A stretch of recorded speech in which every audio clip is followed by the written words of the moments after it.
Pemirsa Komisi Pemberantasan Korupsi atau KPK membenarkan tengah melakukan penyidikan terkait perkara suap perpajakan di Direktorat Jenderal Pajak.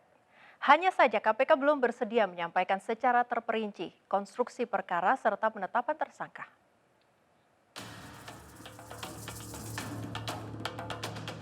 Meski belum bersedia memaparkan detail perkaranya, KPK berjanji akan menginformasikan perkembangan penetapan tersangka setelah dilakukan upaya paksa, baik penangkapan maupun penahanan.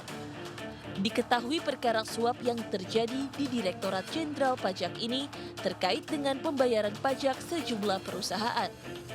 Modusnya yakni para wajib pajak tersebut diduga memberikan uang kepada pejabat pajak agar nilai pembayaran pajaknya menjadi rendah.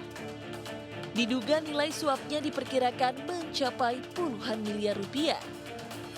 Saat ini kami belum bisa menyampaikan detail kasusnya, termasuk pihak yang telah ditetapkan sebagai tersangka, karena kebijakan KPK saat ini akan dilakukan pengumuman terhadap tersangka setelah dilakukan upaya paksa, baik itu penangkapan maupun penahanan.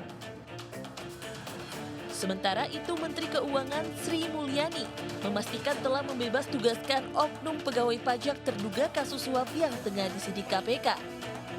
Sri Mulyani mengaku akan mendukung sepenuhnya segala upaya KPK yang tengah menindaklanjuti laporan masyarakat terkait dugaan suap oknum pegawai pajak. Dengan tidak menjanjikan atau berupaya memberikan imbalan atau hadiah atau sogokan kepada pegawai Direktorat Jenderal Pajak.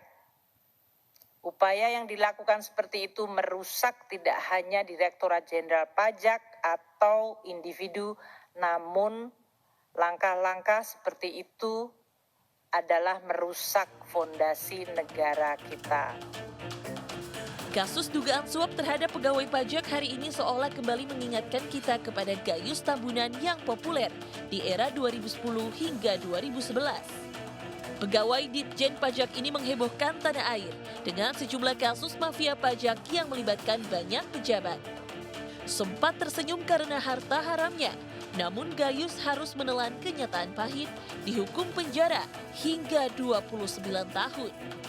Dari Jakarta, Tim iNews melaporkan.